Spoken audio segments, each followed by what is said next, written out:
Bless you all children. In my previous video, I had explained you the relation between vapor density and molecular mass.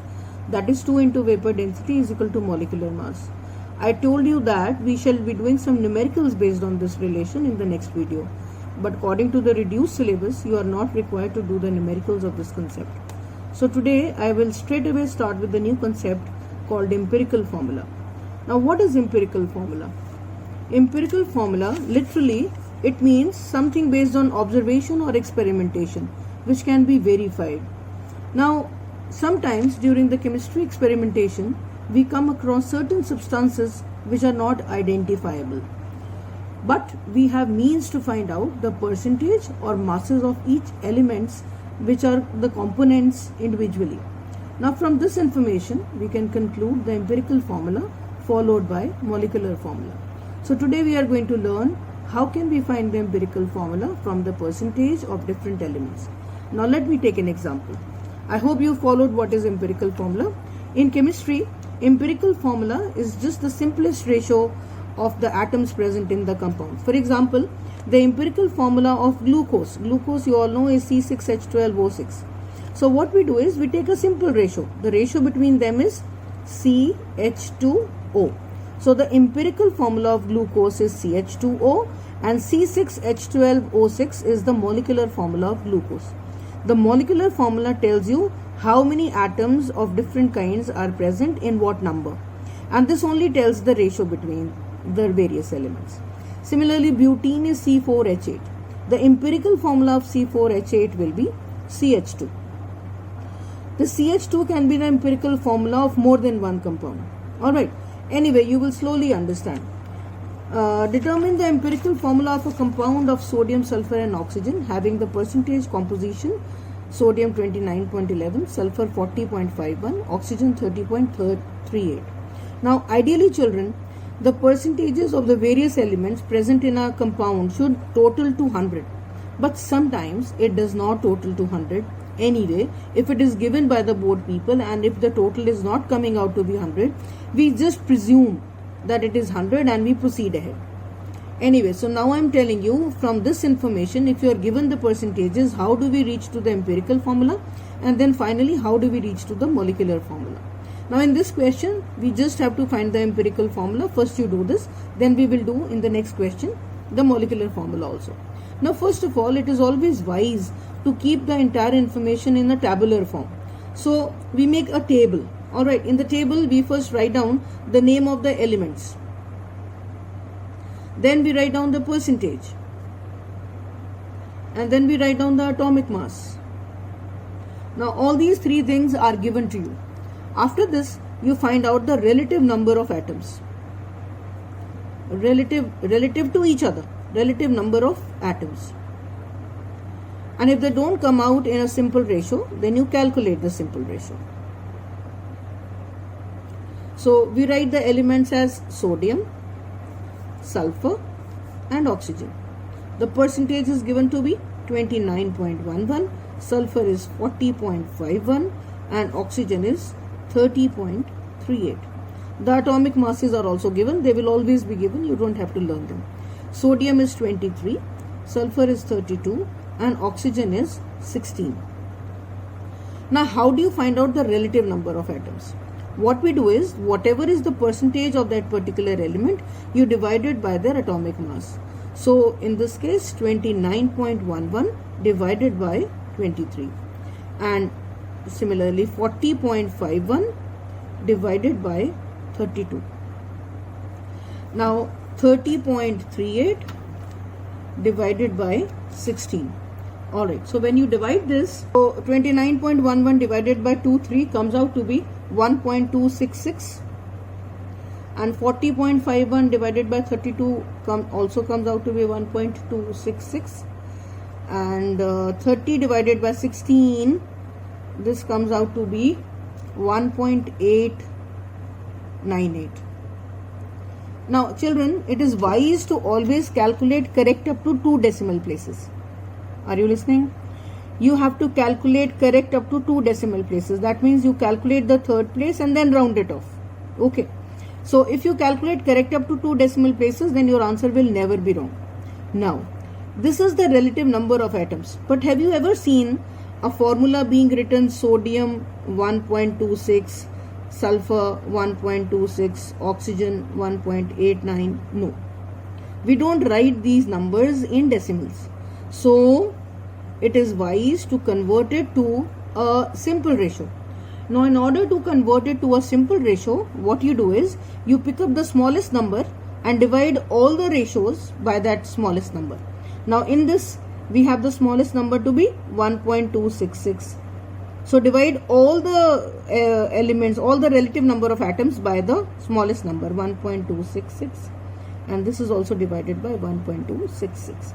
Now in this case it comes out to be 1, this comes out to be 1, and this comes out to be 1.5. Now again we don't have, all of them are not in the whole number.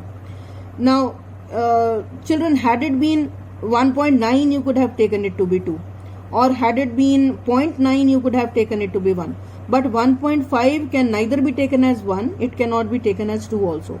So in order to reduce it to a whole number, you will multiply all of them by a number which will round off all the numbers. So this makes it 2, this also makes it 2, and this makes it 3. So now the empirical formula of the compound is sodium is 2 in number, sulfur is 2 in number, and oxygen is 3 in number. So this is the empirical formula of the compound, which proportion was given to us. I will quickly repeat what I have done. I have just written the name of the elements, I have written the percentages which is given, I have written the atomic masses which are given, then the percentage is divided by the atomic mass, and we get, if we don't get a whole number, then this is simple mathematics. We pick up the smallest number, divide all the ratios by the smallest number. If we get a whole number, good enough. If we don't get a whole number, then we again multiply either by 2 or by 3 to round it off to a whole number. So here I have multiplied it by 2 and we get this number. So the empirical formula is this. Once you understand the empirical formula, we will do one more question, and then I'll teach you how to do the molecular formula. Alright, so let's do one more question. To determine the molecular formula of a compound having the percentage composition of carbon this, hydrogen this, oxygen this, and vapor density of the compound is 45. Now this I have already told you the relation between vapor density and molecular mass. Whenever this is given in the question, vapor density is given in the question, it is basically to tell you the molecular mass of the compound. We cannot calculate the molecular formula from the empirical formula unless we know the molecular mass. Alright, now this one again a repetition of what we've done, but we will do it quickly. So you write the name of the element,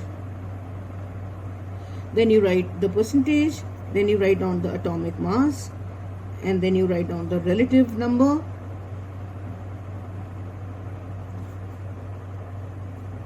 of atoms, and then you write down the simple ratio. So elements are carbon and hydrogen and oxygen. Carbon is 26.59, hydrogen is 2.22, and oxygen is 71.19.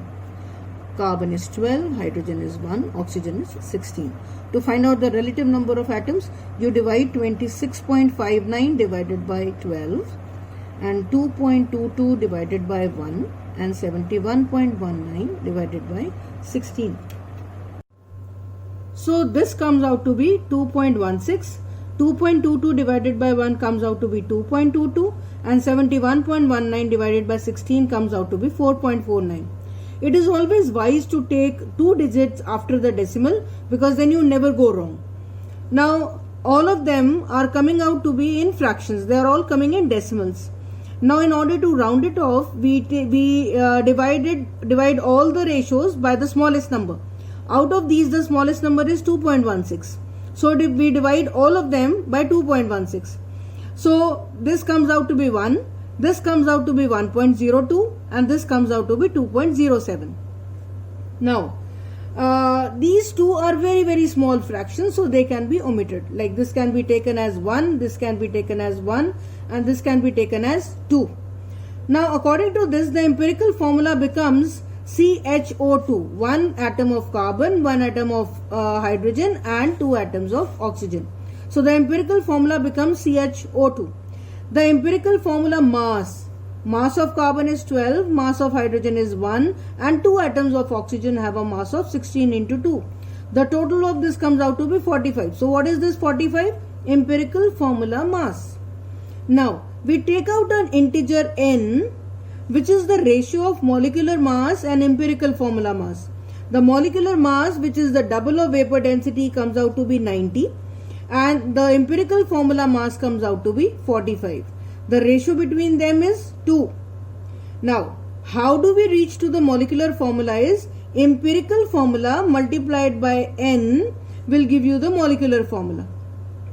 So empirical formula was CHO2 multiplied by this number n, and this comes out to be C2, H2 and O4. So this is the molecular formula. Molecular formula of the compound is C2H2O4.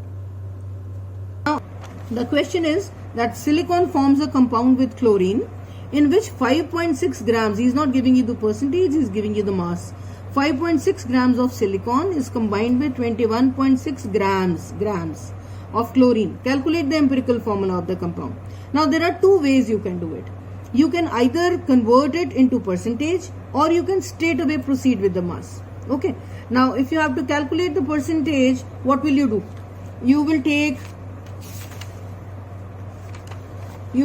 the mass, say chlorine is 5.6 and it is 21.3. You add the two. 6 plus 3, 9. 5 and 1, 6, 26.9. Now this is the mass of the total compound. You have to calculate the percentage of this. So 5.6 divided by 26.9 into 100, whatever. And similarly 21.3 divided by 26.9 into 100, this will give you the percentage. So you can calculate the percentage and proceed the way we have been doing earlier. Or what I want to teach you here is that rather than the percentage, you can take the masses straight away and then calculate the empirical formula. So the table remains the same. First you write down the name of the elements. Elements is silica and chlorine. Then you write down, don't write the percentage, write down the mass. Now silica is 5.6 grams and chlorine is 21.3 grams. And then we have the atomic masses. This will be given. See, they have given silicon mass is 28 and chlorine mass is 35.5. And then normally the same way you write down the relative number of atoms. Now here also you can divide 5.6 divided by 28 and here 21.3 divided by 35.5. Well, on calculation this comes out to be 0.2 and this comes out to be 0.6. They are fractions. So what we do, we divide it by I am calculating the simple number of atoms. This is the simplest ratio. So divided by 0.2 and this also divided by 0.2. This comes out to be 1 and this comes out to be 3. So the empirical formula is silica how many? 1 and chlorine how many? 3. So SiCl 3. This is the empirical formula. You were told to calculate the empirical formula only, so we don't need to calculate the molecular formula. Children, you cannot calculate the molecular formula unless you have either the molecular mass or the vapor density. Now this should be all for today. I want to tell you a few questions from your textbook which you will practice at home. You will do the questions only the ones I am telling you. Your book page number is 5.20 and you have to do question number 15 and question number 16. These are the two solved questions. Try doing it yourself. If you are stuck anywhere, you can consult the book. Open the book and see. And then after that, I want to give you two unsolved questions also. This is page number 5.25. You will do question number 11, 12 and 13. If you can do it, fine. Otherwise, you can clear your doubts in the doubt session. Alright children, have a good day. Bye-bye.